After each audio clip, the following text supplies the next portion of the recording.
Hello, everyone. Welcome to Progress Junior Golf with Live Sport Now and England Golf Young Ambassadors. My name's Steve Jackson, and this is Ian Waterhouse. Hello, Steve Jackson. How are you? It's good to see you again. Episode 33, Steve. Wow. Absolutely. We're approaching that half century. We're going to be there before the end of the golf season, I think. Still a little way to go, mind you. So we might well have killed each other by then. Well, we've done over a year now of this. So Absolutely, yes. We're doing very well. You're right. Now, number 33. Now, if you remember, a fortnight ago, the last podcast, we looked at junior coaching as our subject. And in particular, we looked at coaching of younger junior golfers. Well, today, we're going to stay with junior coaching, but we're going to look at the older junior golfers. So let's say from perhaps 12 onwards. So the teenage years, if you like. So we've got three guests on the show this evening, all pre-recorded interviews. So we've got PGA Pro Phil Akers. He was on the last podcast talking about coaching young juniors. Well, we'll get his take as well on the transition from coaching young golfers to the slightly older junior golfers, and in particular, the prospect of changing coaches when you do that as well. And we're also going to hear from England Golf Young Ambassador Daniel Robson, and also very special guest, very special one for us today, because as you well know, Ian, on this podcast, we've had Solheim Cup stars Charlie Hull, Georgia Hall, and Bronte Law on this show in the past. Tonight, we've got our first former Ryder Cup player. So drum roll, please. I know who it is. Alex says it across the bottom, but yeah, drum bit roll. of a giveaway. Yeah, okay, quick say it says it in the text of this broadcast as well. So if you don't know it by now. Yeah, he played in the 1991 Ryder Cup, and earlier today I chatted with Paul Broadhurst. Actually, during that Ryder Cup, I was having a quick look at his stats in that Ryder Cup. If you remember, it was the one at Kiwa Island, the War on the Shore. He actually only played 2 matches during that Ryder Cup and won both of them. So well done to him. There aren't going to be many players out there who've got a 100% record in the Ryder Cup. But it was fantastic. I was 6 years old then, Steve, so I don't quite remember it. Okay. I do, which mind you, it was my birthday last week. So if you remember, I was 21 again last week. Yeah, a couple of weeks ago. I did say happy birthday. I sang it to you as well, didn't I? Actually. Yeah, it was horrific, wasn't it? Yes.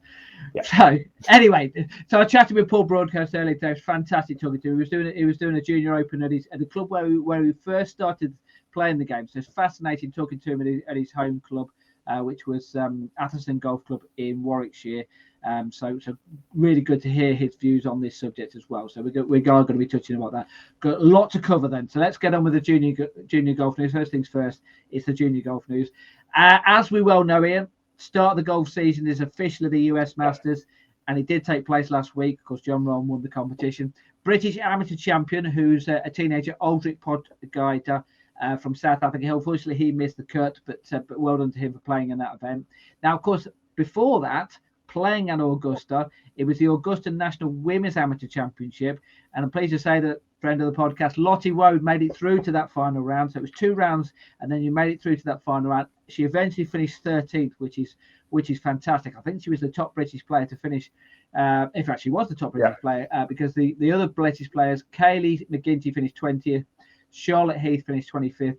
The other 3, Jess Baker, Hannah Darling, and Amelia Williamson, they all missed the cut. Well done to them. Staying overseas then, French Boys Championship, that took place at Le Golf National, which of course is a Ryder Cup venue. Scottish international Conor Graham finished runner-up. It was 3rd in qualifying, then got through to knockout stages, did really well, made it through all the way through to the final, lost to home player Louis Anser on the 36-hole final, and he went to the 3rd extra hole. So wow, that must have been some match they were involved in there, but unfortunately he lost on the 3rd extra hole there. But well done to him. Fowler Series, the junior tour started. First event took place at Brockett. We've got a photo of the winner, Paul Collington from Gog Magog. He says. I sent it to you earlier. There he is. Thank you. There he is. Hey. And actually, credit to him as well, because this is no joke. I took photos of every single one on the day. He was the only one wearing a Faldo shirt. So well done, wearing the shirt, wearing the cap on the first day, and then goes on and win the tournament. So scores the 71, 73, and 71 by 2 shots from Henry Lindley. 3rd place was Monty Holcomb and Ronnie Groves. R&A Student Tour Series that had their final took place up in Scotland at St Andrews. Cumbria's Will Coxon won by 4 shots, 20-year-old from the University of Stirling, finished clear of Order of Merit champion Ryan Griffin, Tom Parker, and Jack Levisage. The girls' championship was won by Scottish international Lorna McClymont, who won this as well last year. So 2 years on the top that she's won this competition. So well done to her.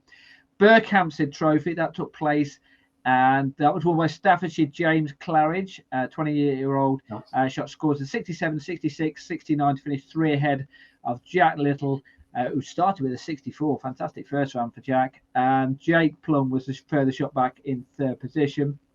Over in Ireland, they had the Royal Portrush Scratch Cups. The Ian Bamford men's competition was won by Sean Keeley, 67-71, won by 1 shot. The Zara Bolton women's competition was won by Emma Fleming. Now, a name which has cropped up on this podcast on a few occasions, including the last podcast, is Harriet Lockley. She won the Cowboy Scratch, you might remember, a couple of weeks ago at Delamere Forest. Well, she's only won another competition. She's won the Leverett Trophy at Formby Ladies, so congratulations to her. And also a big shout out to a couple of people who've been on this podcast as well, because they've won competitions in the last few weeks or so.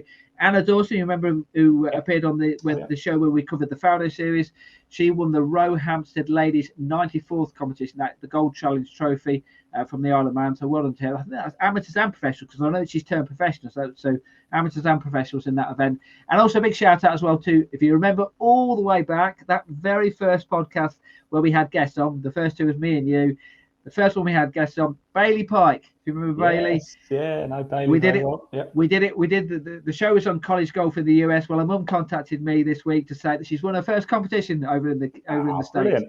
So congratulations to Bailey on winning her first. Isn't it nice, Steve, hearing stuff like that now? You know, Absolutely. I've been involved in golf and sort of started in junior golf with the Faldo series really from sort of 2020 really, and now you're starting to hear this, like Harriet Lockley. She won the Faldo Series Wales Championship, the first ever Faldo Series event we did. And not only did she win her age category, she won outright. And she was under 16 girls category, I think, at that point as well, beating the under 21 boys, by the way. Yes. So fair play. Takes some doing. Yeah, you're right. It is great to hear some of these stories of people we've met and seen them grow up, kind of thing, and go on to bigger betting. Just finally, then, Junior Tour Scotland, they came on the podcast as well. They had their first event of the year at Goldsbury and Royal Dawn. The boys' winner was Finley Galloway. Girls' winner was Summer Elliott. And I mentioned as well that the Scottish Boys and Girls Championship started today. It's a 3-day competition.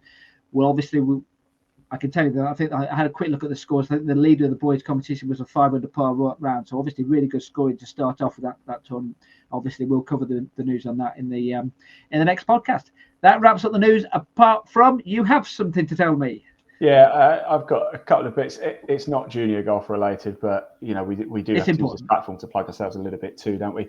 Just quickly, by the way, if you are watching this podcast and do want to get involved, we do want to hear from you. This is your show as well. We are here to talk about the subjects and things that you want to talk about. So do drop us a message below wherever you're watching this: Facebook, YouTube, Twitter, Twitch, LinkedIn. Comment. We can see them. Steve and I do go back and check them out. So if you've got a question for us, or for somebody perhaps more in the know, or even have a suggestion for a podcast topic, we do want to hear it from you. But quickly, 2 things. Actually, this Monday, live golf is back. We were due to be on the course, of course, for the Sunnydale Foursomes, but it got cancelled off. However, if you fancy watching a bit of pro golf for free, we are broadcasting live this Monday at Moortown Golf Club, the ITS Tour, formerly the 2020 Pro Tour, but it's now ITS Tour due to sponsorship purposes, is back live. Moortown Golf Club, look at that. A minimum prize fund, Steve, of £10,000. It kind of makes live golf look a bit paltry, doesn't it? Really? Hey, I'd settle for 10,000. Don't worry about that. Well, I'll tell you something, 2020 Pro Tour, or ITS Tour as it's called now, we see a lot of junior golfers have played in that. We interviewed Oliver Caton, didn't we, at Sunnydale the other week, where he's won on that tour. So these are the types of tours that you get prize. In fact, Paul Broadhurst, talking of Paul, has played on the ITS 2020 Pro Tour. I interviewed him, so it's well worth tuning in to watch. It's live this Monday at Moortown, Live Sport Now. On YouTube, there is a link in the body of this broadcast. And of course, we've mentioned it before, we are going to be bringing you the Trilby Tour in 2023 as well. But here are the dates for you. So we're off up to Scotland twice this year. 12th of June, we're going up there, Yorkshire, Kilnwick, Percy, which is just outside York, on the 10th of July. Oxfordshire, the Springs, which is nice and local, on the 17th of July. And of course, grand final back at Dundonald on the 25th of September. Each and every single one of those is live and free to air at Live Sport Now on YouTube. Steve, back to you. Right. So we're on to the podcast then. So like I say, we've got pre-recorded interviews. So we've just been me and Ian playing the interviews and then have a bit of a chat afterwards. So we'll get first on England Golf Young Ambassador Daniel Robson is going to be coming on. PGA Pro Phil Akers, and as we mentioned, former Ryder Cup player and 2-time seniors major winner as well, we have to say as well, and a multiple winner on the European Tour as well a few years ago. Paul Broadhurst is coming on. Let's start with Daniel then, because we're obviously going to be talking about junior coaching. So let's find out, when did Daniel then first start playing the game of golf? Started when I was 5 years old, and I didn't really properly start till I was about 10, really. Okay. And when did you actually receive coaching? Technically, when I was like 5 years old, really. Okay. So obviously you were a very young golfer when you started getting coaching. You say you didn't really start playing until you were 10 years old. So what changed when you were 10 then? That was like more competitions and all that. So that's when I started getting involved. You know what I mean? When did you start receiving one-to-one coaching? That would have been about the same time, about 10, yeah. Yeah. Okay. 10, maybe like 12, maybe, when I got a bit more experience, if you know what I mean. Yeah. So who was that with, and what form did that take at that stage? I was with, I believe the first one was with Keith Bond at Chesterfield Downs, and then it kind of changed because he ended up leaving. So it ended up being in the form of I'd go have a one-on-one and have a look at my swing and all that, and it just go through what was wrong and all that. Anything that needed to improve. If it was close to a competition, he would maybe just do little improvements, if you know what I mean, rather than doing big ones, and then do big ones during the winter. Yeah. And obviously at that age, how much were you beginning to take in what they were saying? Presumably when you first started out, when you were very young, it was a little bit you probably didn't understand too much of it. Yeah, that's why when it was about 10, I started having them, because I understood more with this individual and I started to progress even more. And how did they do that? Can you almost work it out, look back now and think, how did they get me to understand it? Because obviously it isn't easy at that age for you to, not just you in particular, but for juniors to pick up on the technicalities of golf. Well, for me, but when I got told to do anything, I did it because I have dyslexia and all that, so I'm really down, you know what I mean? So when they did it, they'd demonstrate to me what to do, and then like when I'm trying to swing, they'd almost show me my swing, so like making me feel the movement so I know what it feels like. So when I hit it, I knew I did it right. So it wasn't just them saying I did it right, I knew when I did it right because I could feel it. Okay. And what role did the coaches, so that was when you were 10. I mean, as you grew older, what kind of handicap were you at that age, and how did that develop? I was very high. I was given a very high handicap when I was younger, and that did help me a lot. I think build confidence, and it helped me give me an advantage on others. But now I'm a bit lower. It's the opposite for me. I don't feel like I'm at an advantage, if you know what I mean. But yeah, now I just feel like with my coach, I think it's still the same way, but it's more technical and all that. So it's not just him showing me what to do. He's also explaining the future and all that. So, and obviously there are very, very various different aspects of golf coaching in different parts of the game. Is for you. Let's look at it from the different parts. Then, as far as driving the ball is concerned, when did you start getting a little bit more technical with something as difficult as that? Well, driving, that definitely came when I was about 12, a bit later on, because at that point I was just swinging and hitting, if you know what I mean, for the driver, because that's all you really can do at that age, if you know what I mean. But it started to get really more technical about 12 properly. Because when I was younger, it just started going straight, so just left it, if you know what I mean. I mean, at that age, did you, for example, did you appreciate what a draw was, or a fade, or to you, it just went left or right? Yeah, for me at that age, but I know nowadays they're trying to get youngers to know it. But at that age, no one told me really much about it. They didn't mention it, but they wouldn't say what it was, if you know what I mean. And presumably at that age, you wouldn't necessarily know why it drew, or why it hooked, or why it faded. So when did you start? When did the coach start working with you with that and actually say, actually, you can hit this shot properly and you can hit it and deliberately do it that way?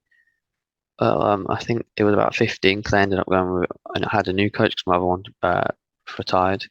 And then that's when it all got introduced, if you know what I mean, about 15, like 14, 15, I believe. And that's when it helped me, you know what I mean, a lot to improve my game. Okay, so that's obviously. What about things like the short game then? When did that start? Because obviously there were lots of different types of shots that you can hit as a short game. You know, when did you start having to develop that as within the coaching? I think it probably would be the same, but like it started getting more technical, I think a bit earlier, maybe about like 13, because that's when I started to realise I can't, you know what I mean, just chip and hope. I've got to, you know, do distances or hit different shots. And that's kind of when I was testing for myself. And then about 14, 15 is when my coach started to bring in more different techniques, different ways of trying to get it on the green, if you know what I mean.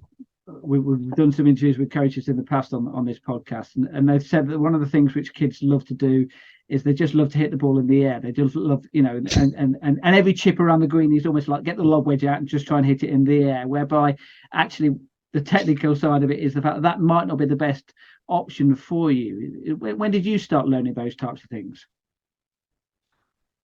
Properly, I think I started using different clubs because I still use a lob wedge a lot now, and I get told off for that. But I think properly I started using different clubs about 13. So it wasn't like 14, 15. It was more like 13 because I knew one would roll more, but I didn't. I just pulled out the same club still. But then, you know what I mean, it was just that progression of the, you know, using different clubs, and yeah, that's where I kind of got a bit carried away. And I mean, you joke there, the fact that even now you probably still use it a little bit too much now. So it's an ongoing thing, isn't it? Yeah. Definitely. What about other shots? What about other technical shots? Let's think about, let's say, for a bunker shot, for example. When did you first learn how to play a bunker shot? Honestly, I don't think I ever got told how to hit bunker shot until I was about 15, and so I just learned off telly really, watching it how they did it. So. And okay, so that's interesting. The fact that you know some of the shots that you learn without actually having a physical lesson about that. Then, so what did you learn from watching on the television then? Well, what were the bunker shots? Yeah. Well, I'd always watch and see how they'd set up and all that, and whether they were all the same or if they did something different, because you don't want to start doing someone who's different that does like that because they do it because they're swinging. You want to kind of go with someone who's, how do I say this? Like who hits it like textbook style, if you know what I mean. But at the time, I was just looking to see the consistency. So that's how I kind of found out looking and, you know what I mean, going through the video slowly and pausing. What about something like, let's say, and this has happened many times, I'm sure, in around a goal for you, you get a plug line in a bunker. Oh, yeah. Now that's obviously different from hitting just a normal bunker shot. So when did you start learning? Obviously, you might have watched that on television, but you wouldn't necessarily know the technicalities of how they hit that shot. So how did the coaching help with that? That would have been like 16 when I properly got into that, and that's when they started to really introduce like the more different opens and all that, like to help really get out unplugged. So that's England Golf Young Ambassador Daniel Robson talking about how he got into the game and the age. I mean, he started very young at the age of 6, but didn't really start getting coaching until he was around about 10 years old. And that's is that? I mean, in your experience, is that a norm? I expected probably he might have had a bit more coaching when he was younger. Yeah, I thought he was going to be younger. Actually, what surprised me as well was when he said he didn't actually get any coaching of getting out of the bunker till he was about 15. I mean, yes. That's surprising, isn't it? I mean, the only problem, I've had plenty of people trying to teach me how to get out of the bunker. The first person to do it was my old man, and the problem is, although he's all right, he's a steady golfer. You know, he was a 15 handicap back in the day, so is a 15 handicapper the right person to be teaching you the way of getting out of the bunker when 10 shots they're probably going to muck up 2 or 3 of them themselves. So that was a surprise. Obviously quite late to the game, but clearly talented though. Yeah, absolutely. Now, fascinating. We're going to hear an interview now with Paul Broadhurst, because it's even more strange. This surprised me. We'll certainly hear this, and we'll talk about it afterwards. But when did he first receive coaching? This is fascinating. Here's what Paul had to say earlier today. Junior coaching, I started when Warwickshire juniors went to Frank Miller at Robin Hood Golf Club in, I guess it was about 1981. I was 16. I was captain of the junior team, and we went there for every month through the summer. And then Frank took me aside after one lesson. I think it was about 12 of us in the team. Took me aside and said, "I'd like to coach you permanently on a full-time basis. Don't want any money or anything." So took the opportunity, and I was with him for 14 years. Did Ryder Cup with him. God rest his soul now. He passed a few years ago, but he got me. He ironed out a lot of my faults. As a kid, we just never really had any lessons up until 16. Had a really strong left-hand grip, and we made the decision early to change that, and fortunately it's all worked out pretty good.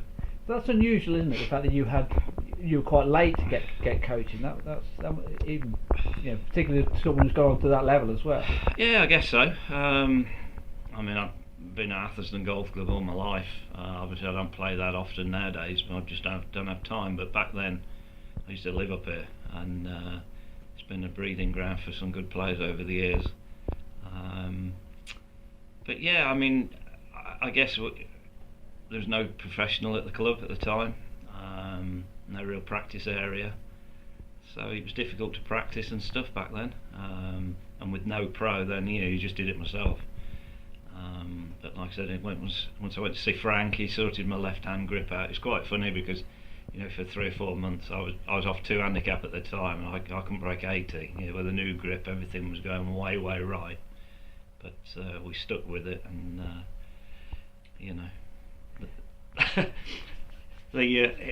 what happened in the past is history now. Obviously I've had a pretty good career, and my grip's not as bad as it used to be.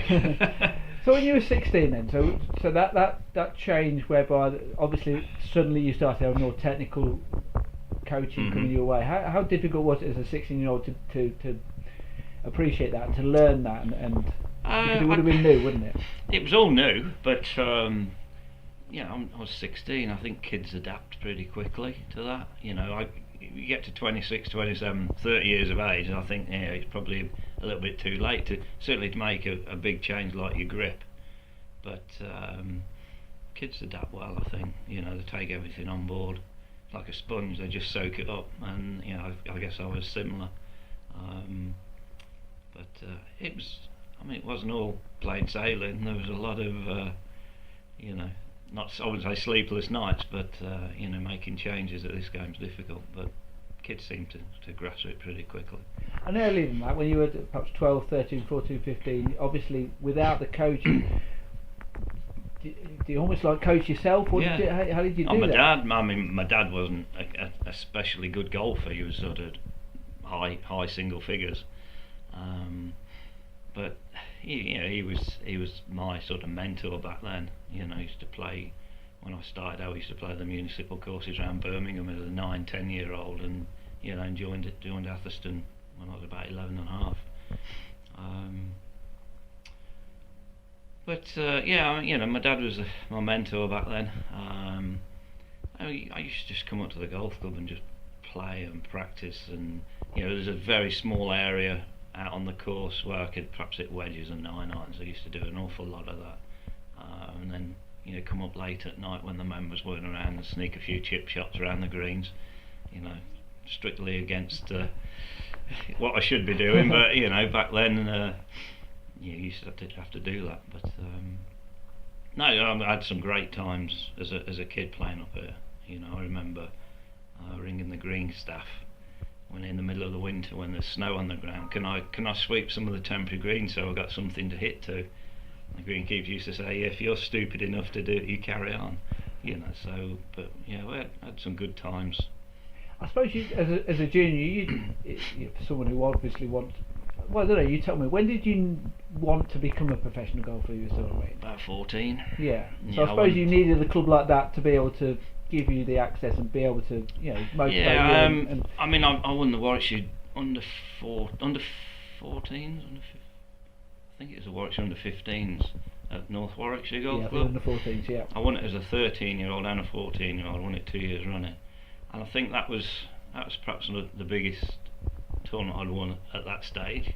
That got me into the Warwickshire Junior setup as a 14-year-old. And I was playing number 12 singles, and I was a decent player then. I was a 5 handicap, so I used to win quite a lot of matches at number 12 in the singles. But that's really got me sort of interested in perhaps taking it further than a hobby, or just a hobby. From 14 onwards, I finished all school sports, just solely to concentrate on golf. I didn't want to go and play football as a 14-year-old after school. I wanted to come straight to the golf club. I remember telling the schoolmaster, or the PE teacher, don't pick me for any school team sports from now on. I'm going to play golf. And his reaction was, golf? You'll never make it at golf. Funny story, since those days I've actually been back to the school and met him, and I reminded him what he said, and he sort of apologised and said he was wrong to say that. And you can't tell a 14-year-old he's not going to do, he's not going to make it at golf. Chances are he's not, but you don't tell them that. You got to encourage the guys. Was it almost like, I don't suppose you did it deliberately, but in reverse psychology, did you think, I'm going to prove you wrong? Maybe. You remember? I mean, you remember? Yeah, I did. I remembered it because as a 16, 17-year-old in sixth form, we entered the Aer Lingus Schools Championship, and he was the teacher that got the day off to take us and the minibus. We actually won the Midland region, and we got to the English finals, and we finished second. So all of a sudden, he took a bit of interest in golf, and then I left. And 6, 7, 8 years later, Steve Webster, golf professional in the European Tour for many years, again a member of Atherstone Golf Club, he was playing in the same tournament, the Aer Lingus Schools tournament, representing Atherstone High School. And I just happened to be injured at the time, so I went along to watch, and it was the same school teacher. And that's when I pulled him aside and said, do you remember us doing well on this? And you were telling me that I'd never make it at golf. I'd made it. I was on the European tour and I'd won my first tournament. So he had to eat a little bit of humble pie, really. But Yeah, lovely story there about how it was like saying about to your teacher, told you so kind of thing. But fascinating though, right away at the start of the interview, didn't really start getting any coaching until he was 16, and and you just think to yourself, and that's someone who's gone on to become the very, very top level of the game. I mean, that is very unusual.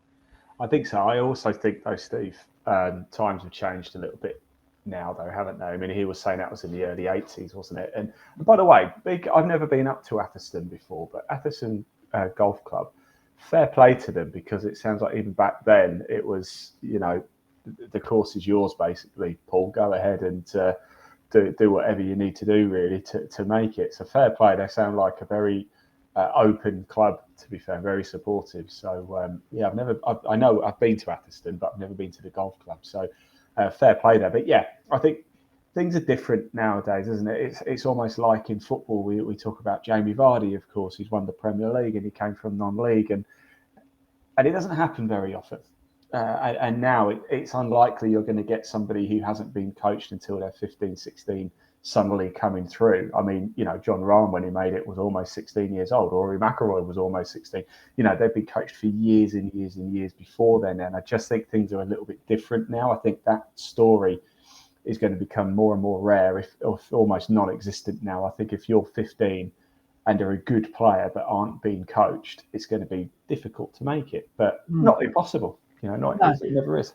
But you're right. But I mean, we will talk a little bit about trying to find the right environment for golf clubs as well. But the environment there was perfect for him, like you say. It was open. They let him go out on the golf course, and muck about and be a kid at the same time as learning to play the game as well. Now we'll just stay with that topic. We'll bring Brett Daniel back in, a young ambassador, Daniel Robson, and have a chat with him. And obviously he's a teenager at the moment, and as we well know, Ian, teenagers can be a little bit awkward. So I posed the question to him. I never was. Well, of course not. No, the 99.9% of them are then, with the 0.1% exception sat here alongside me here. Yeah. But the question I asked to Daniel was, if you're a PGA pro, how would you coach a teenager? This is what he had to say. I know normally they just they don't want to get involved at the start to get angry, but they just let them have a couple of minutes just to kind of calm down. And because if you try and, approach someone, you're just going to end up making it worse, I think. So I think they end up making them just stay out for a couple of minutes just to calm down, and then let them come back within the group so it doesn't affect everyone.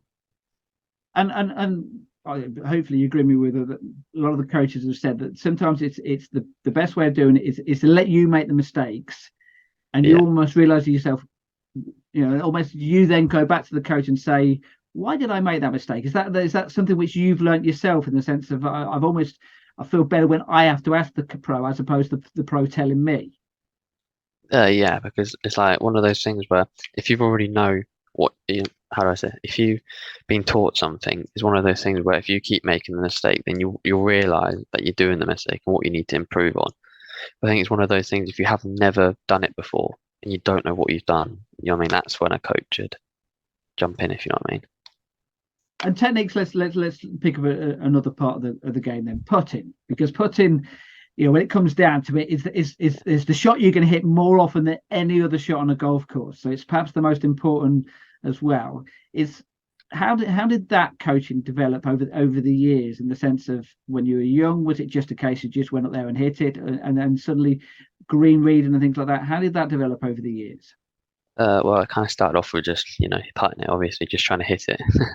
And then, because my putting's a bit awful at the moment, they kind of tried, when I was about, I think it was 12, they tried to get me into this reading thing, and I just couldn't do it with my dyslexia. I just couldn't deal with how they were telling me to. And then my coach was finding different ways, trying to, get me to find out different ways of how to read the putts, distance, and all that. And one of those things where I still don't find a perfect way to putt, if you know what I mean, sometimes. And when you look, you mentioned earlier about the fact that you watch on television, you see, the pros, and you learn from the way that they do things. When you see the pros doing aim point and things like that, is that something whereby you've tried yourself? I've definitely been, so that's the aim point was what they tried to get me to do, and I just couldn't do it. So that was one that kind of went out the window on trying to get the putting. So okay, let's talk about something slightly different then. What we'll talk about coaching. When you're coach, and you mentioned it as well, competitions. How important a role was that as part of your coaching as you were growing up? How many competitions do you play in, and how much of a difference was there, or how much competitions as opposed to how much practice and coaching did you have? It's one of those where I think playing in competitions were a lot, because I used to play in futures to iTour and at my home club and all that.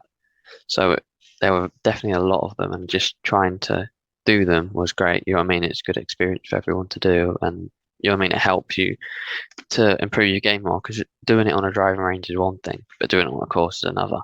So it just helps gain that. And did your coach ever go along and watch you in these competitions, and by doing that get a better idea about how you actually transfer the coaching onto the golf course? He didn't go to the competitions, but he definitely did. So with the group lessons, he goes on the course as well, and during the summer, which is good.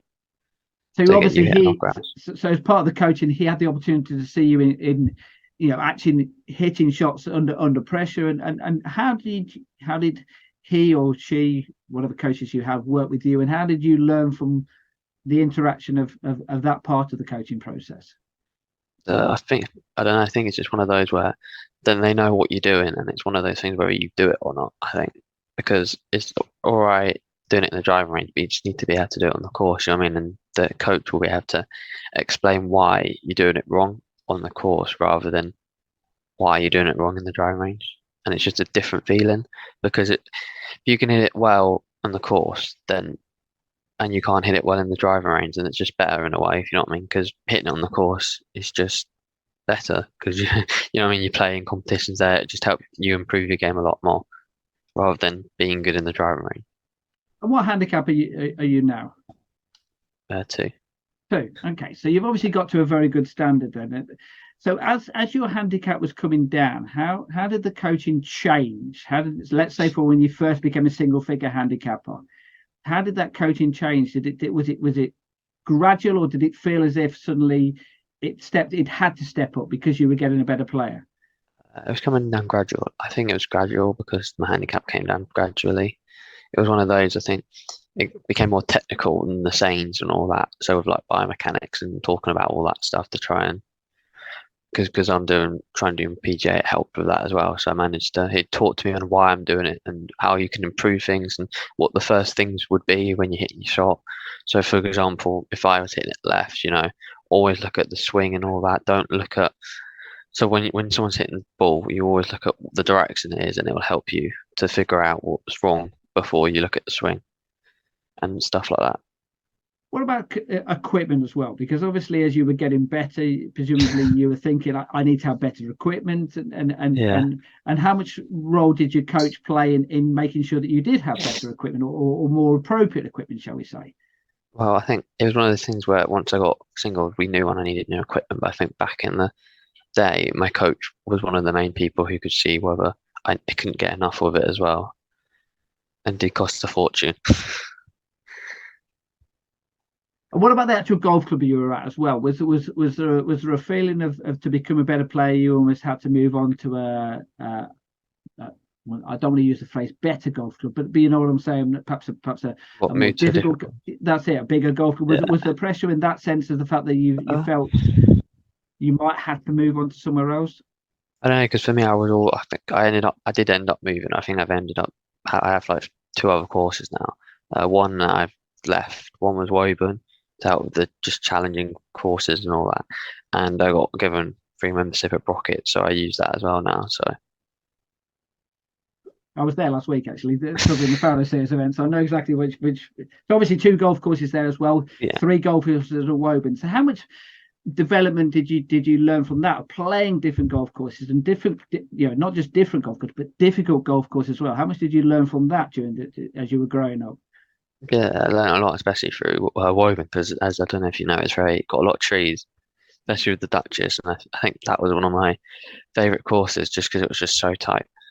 Just helps you to hit it more straight, because if you're not hitting it straight, you're not going to have a good day on that course.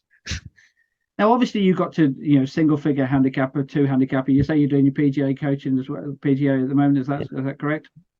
Yeah. So as you were going through and going through the age groups, presumably were you involved with the county setup as well? Were you part of the county boys team as you were growing up? No, I don't think I made it into that at all, which was a bit annoying. But I did do, as I said, futures and iTour. But when I grew older, you couldn't do that. Then all the other elite stuff I just couldn't get into. So you feel as if you missed that a little bit then, or do you think that might have helped you in the sense of that perhaps there was too many voices? If you had a county coach and as well as your club coaches, then that might have helped you in some ways. I think, I did miss out, but I think that would have just been too much pressure, especially with playing competitions all everywhere, and it just would have been too much, I reckon. And you don't want to overload someone, or else that will just cause them to have a massive meltdown. So that's Daniel obviously talking about his experience of the coaching he received as he was growing up. I will come back to you, Ian, but I just want to play the next part of the interview, because he talked specifically, he mentioned it there about his dyslexia and how that part was part of his coaching as well, and the things that he had to deal with. I raised the question to him, did he know that he had dyslexia before he started playing golf, and if so, how did that affect his coaching? This is what he had to say about that. Before I started playing, it was kind of like a bit like later, before I started playing at 5, about 7, 8. I'm pretty sure it might be a bit younger, but I did know about them when I joined with my new coach, and he knew and managed to make me feel welcome and all that. So he managed to make it so I can understand, and the coach and all that. So instead of doing it normally, I think he was more, if I didn't understand anything or look puzzled, make sure he'd explain it differently, you know what I mean, to make it so I could understand more, which was nice. Yeah, and presumably when you do, I think you mentioned earlier, when you have very technical aspects, when you are getting a better golfer and you have to go from from being just the very basic training to suddenly more technical. That's something which you needed something a little bit different from even your colleagues, friends at the same age. Yeah, and I think that's when he's then progressed, if you know what I mean. So with the biomechanics and all that, like I said, and the coaching, he always tries to not just talk about it, but show me so I can actually visualize what's happening and see. You know what I mean? Is it something which the coach had ever had to deal with before? Is that something he's had to learn from as well? Learn from almost working with you? Yeah, it's kind of like he's kind of going through, because he knows what it's like to go through the PGA way. So he's kind of helping because he wants to see other people go through that way and support as much as they can, if you know what I mean. And that's kind of the way he gives, helps. And also, just finally as well, as far as becoming an England Golf Young Ambassador, how has that helped your golf as well? Has that made it easier or harder?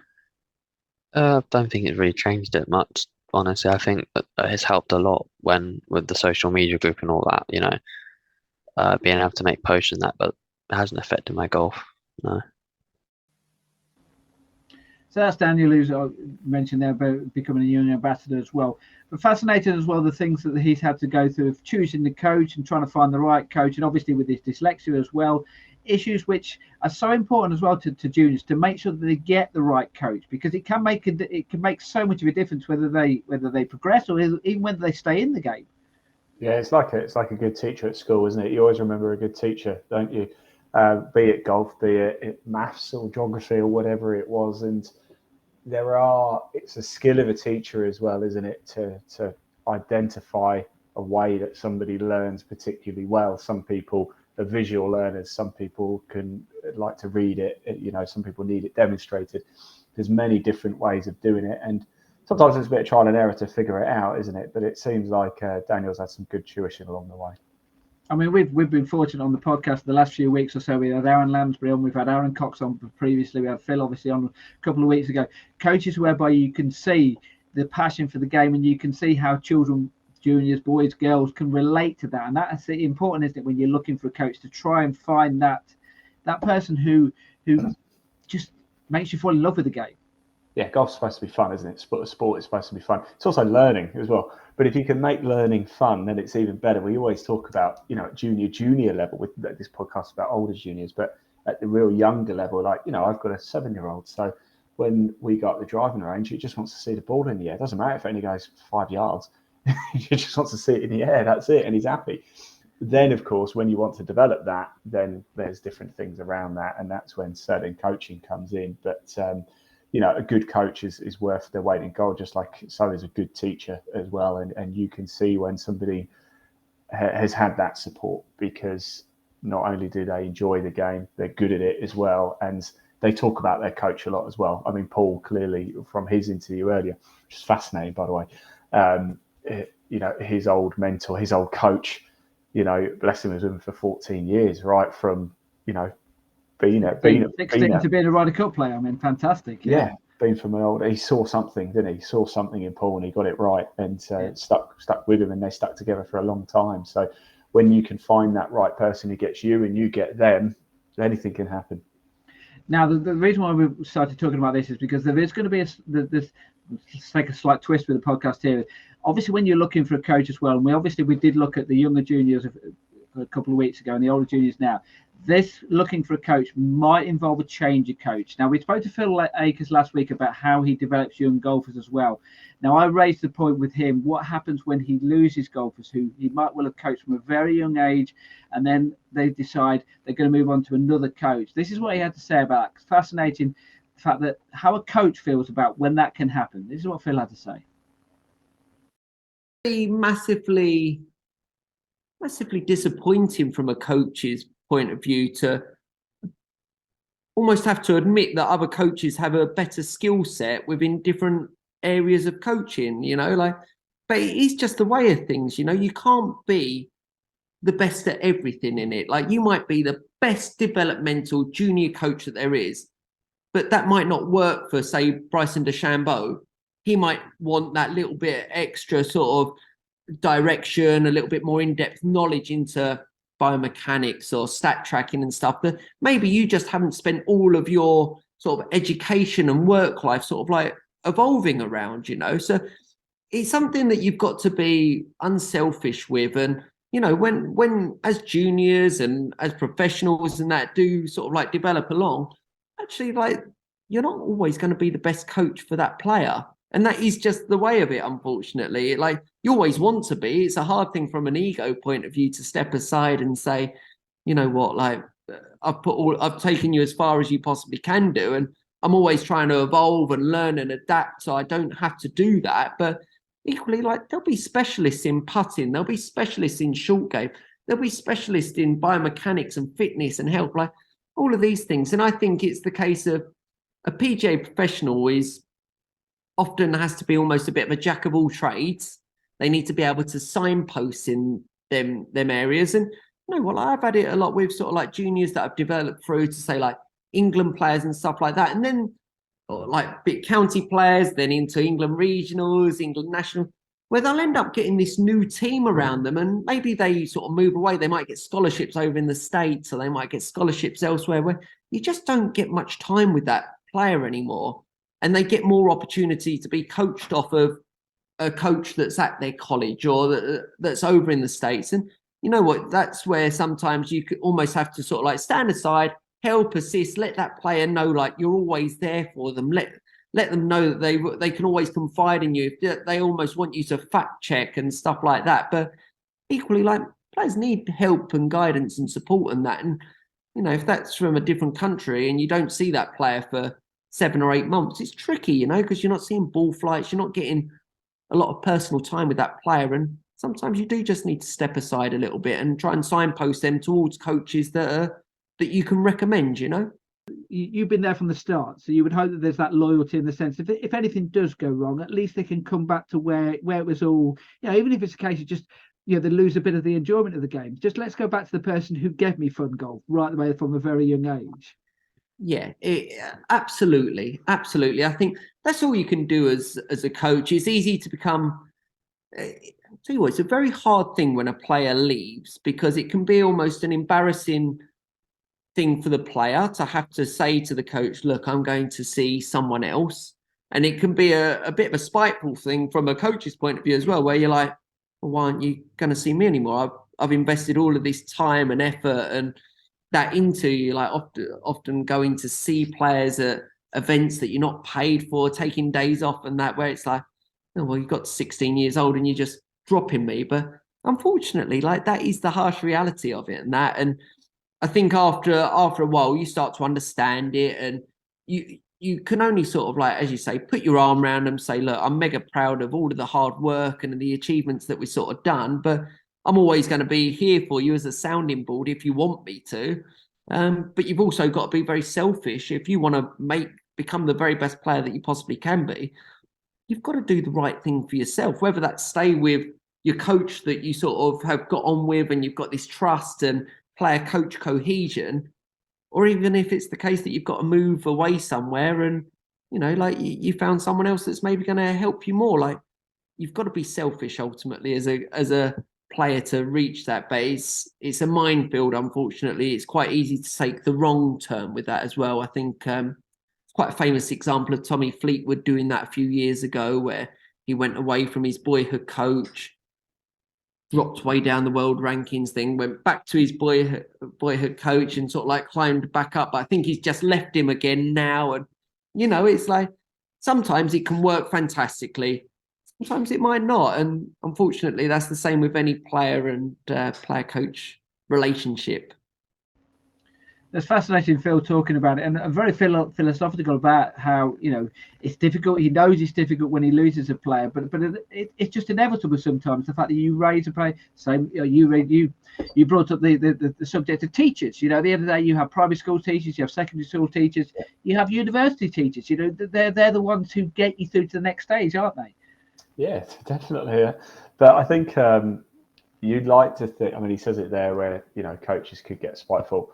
You'd like to think they wouldn't, you know, you really would. You'd like to think that at the end of the day, you know, would invest time in you, but they usually get paid as well. So that there is that too. So it's like, yes, but, you know, they've probably done quite well off you as well. So it's just one of those that sometimes you just need a change, don't you? And it's not because it's not to insult the coach, not to say they're not good enough. It's just sometimes you just need a different setting. You just need a different atmosphere, a different environment. And sometimes it'll work and sometimes it doesn't. And sometimes you need to make that change and fail to work out where it does work and then end up going back, like the Tommy Fleetwood scenario there. And it seems quite clear that Tommy Fleetwood feels his former coach could get him to a very, very good level, but perhaps he just lacks that 1 or 2% that, when you get to the elite level, 1 or 2% is the difference, isn't it, between victory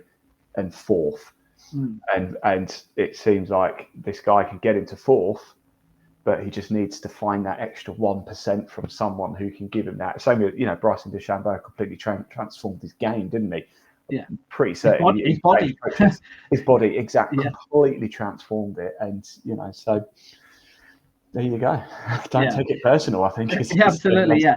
Now it's interesting. Just the last part of the interview with Daniel Robson, the England Young Ambassador, because he has had to change coach for a different reason. This is the reason why. This is what he had to say.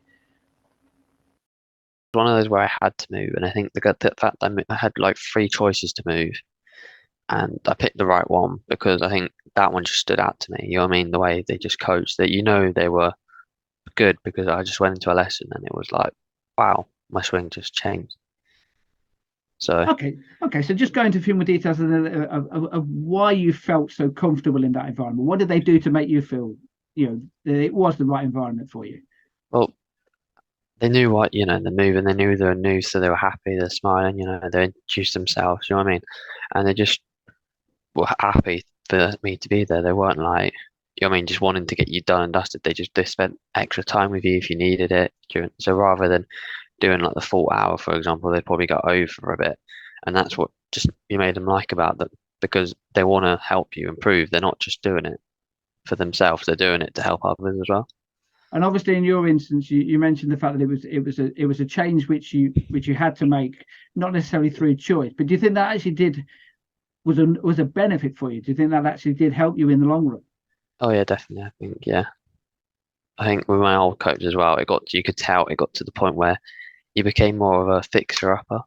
So he just fixed you up for the week, and then that's why he ended up retiring. So I think switching coach in the end was a good one. Move. And we heard from Pro earlier saying about, but there's always obviously it's slightly different with yourself, but in those circumstances when you do change coach, sometimes at least you've got that option of going back to that coach, the person who started you out, if you like, whereby you can go back and almost fall back in love with the game if necessary. You say that they've retired, but presumably if they're still around, you could still go and speak to them if you wanted to. Oh yeah, I've spoken to them already because they work in American golf now. So yes, it actually works for them. So yeah, but fascinating here with obviously a change of coach and getting the right coach for the next step there. Now we've obviously spoke to juniors. We spoke to their angle of how they look at coaching. We spoke to professional at the top level about how he looked at junior coaching when he was growing up as well. Let's get it from a parent's point of view, and we're going to talk again to Paul Broadhurst, because of course his son has gone on to become a professional and also at a very good level as someone who's played on some of the tours which you've covered live. And his son Sam as well. And one, of course, that's Sam Broadhurst. So this is what Paul had to say about when he moved into professional ranks, when he started playing golf, and what he did during his younger years. So this is what Paul had to say. He's hit a golf ball from about 7 or 8 years of age, but he was a good soccer player, good football player. He was on Coventry City books as a youngster till he was released at 12, 13. And, any youngster when they get released, it's a big downer for them. So he started to get into the golf a bit more. He still played a little bit of football at a lower level, but he was not really, he'd lost the interest. And the golf took over. So he's been, pretty keen from about 13 years of age. And when did he start getting coaching? And with your experience of not having coaching until you're a little older, how did you introduce him to coaching? Did you do it, for example? Well, obviously at the start, yes, but I'm no coach. I can coach a beginner, But I think that's the hard part, is to coach the scratch amateur and beyond. The tournament professionals. But at the time, 10 years ago, I started working with Tim Rouse, the pro at Northants County Golf Club, and I'd known Tim for 30 odd years from way back. And I'd finished on tour, and I was just sort of treading water till I was 50. I met Tim at a Midlands region tournament, and I'd just won it actually, but we were talking over dinner and saying, I said, I've no idea how I won that. I'm just playing from memory, really. There's no method there. And he invited me along to have a chat with him, and I'm still with him 10 years later. And through that, I introduced him to Sam. So Sam still works with Tim. He's been with him for, I don't know, I guess 8 years or so. So he sees him on a fairly regular basis. And what age was that when Sam started working with him? I guess he would be 16, 17 maybe. Just before he went to college in the States for 4 years as an 18-year-old. So probably a year before that, about 17, I would say. So what did Tim do with Sam? How did he? I have no idea, to be honest. Okay. No, I mean, just iron out his faults, basically. I mean, Sam was a good player at 17. He was probably off one or something like that, and he was playing for the junior team. But like any 17-year-old, they've all got their own faults, and to make that next step, they need to be ironed out. So Tim's been working on that for the best part of 7, 8, 9 years. Sam's still not quite made it yet. Still working hard at the game and trying to make it, but there's a lot of good players out there, so he's got to keep working hard and take the chances when they come along. Yeah, just one point on that. It's something which obviously you wouldn't have gone through, but there were junior coaches out there coaches who coach younger juniors, and then when they get to perhaps 15, 16, 17, and they want to take that next step up, they move coach, and that could be quite, from a coach's point of view, it can be demoralising, the fact that they've had someone from such a young age. Obviously you didn't go through that, but Sam obviously did a little bit, because he had coaching up until moving to Tim. Was that a difficult decision for him to make, to change coach? I mean, Sam had Warwickshire coaching. Andy Dunbar, a good friend of mine, I think he was at Stratford Oaks, Andy. He was doing the junior team at the time. And I think when they started, he'd just started working with Tim. So Andy would have a little bit of input at the county coaching sessions, but he was well aware of what Tim was doing as well. So it seemed to work well. We didn't want Sam to not go to the county coaching, but Andy needed to be aware that Tim was his proper coach as such. But it worked out okay. It wasn't a conflict of interest or anything like that. Yeah. But you can say, obviously, as a professional golfer, that can. Oh yeah, absolutely. Yeah, I mean, changing coaches can be a good thing, particularly at that age. I've had loads of coaches over there. I've had some of the best coaches in the world, and and they're not necessarily the best coaches, for the certain individuals. I go back to working with Tim. I mean, I worked with, like I said, a lot of the top coaches out on tour, but not one of them spotted that my head position at address was in the wrong area. And that was the main reason I was whipping it inside in the backswing and could never keep the club out in front of me. And all Tim did was just change the way I looked at the ball, change my eye line basically. And I just thought, wow, why didn't somebody tell me this 20 years ago? Because I drive the ball so much better now. I don't swing it as far now because I'm getting old, but my driving's improved unbelievably just by moving my eye line slightly. And now I still have a tendency to get the club behind me, but it's not as behind and I can manage it. But just a simple thing like that, really, just right, you're looking at it wrong, let's move your eye line. So I just wish perhaps I'd started working with Tim 20 years earlier, but yeah. That's a fascinating story there again. I mean, you raised the point there about the minute details there, and that's someone who spotted something after 20 years of playing the game at the very highest level. I wish he'd gone back 20 years. You know, Well, that's the difference a coach can make. Could have been interviewing a 5-time Masters winner instead. Who knows? Although Absolutely. he did a right ball, didn't he? He had a good career. Yeah, but it's so important, isn't it? And from a parent's point of view, you know, by the looks of it, he didn't get too interfering with his son and trying to, like, you know, dictate who your coaches were, and, you know, got the county coaching and, you know, made sure that didn't interfere with his normal coach. You know, very clever way of looking after a junior golfer, someone who should know, because obviously he's been through that himself. Yeah, I think very down to earth, actually. And as I said before, we were filming Sam's tournament. He won at Chart Hills last year on the Mizuno Next Gen Series Clutch Pro Tour, and spoke to him at the 18th green, Sam, and just very down to earth. Didn't mention his dad at all or anything. It was actually Tom Hayward from the tour. He's like, oh, you know, Paul Broadhurst's son's playing. I'm like, oh, okay, yeah, great. But it sounds like Paul is letting him find his own way, if you know what I mean, and very open and very honest. And he is a very good golfer, is Sam. But there's a lot of very good golfers at that level, that sort of Clutch Pro Tour, 2020 Pro Tour level, trying to make it PGA Euro Pro Tour level. You know, it's all sort of the same sort of level. And there's a lot of them, and there's 100 players in each field, and they're not all going to make it. And you look at them and you think, well, how are they not going to make it? Because they're all brilliant golfers. But that is then when you find a coach who can just unlock that little something extra from you. Because every golf coach should be able to teach you how to hit a ball and hit a ball well. And they should be able to teach you training drills and how to read a putt and do things like that. But it's a coach bond connect with who can then just take you that little bit further from here to here. But you know, to go from 20 handicap to 10 handicap, you know, should be quite, every coach should be able to do that with people, really. But to get from 10 down to 3, let's say, gets very difficult. And you have to find those finer margins at that level. And then to get from 3 to scratch and pro, I mean, you know, that's when you've got to be a really good coach. Not just a really good coach, you've got to have bond with that person as well. Not just on a personal level, you know, as friends and things like that, but a level of respect and professionalism.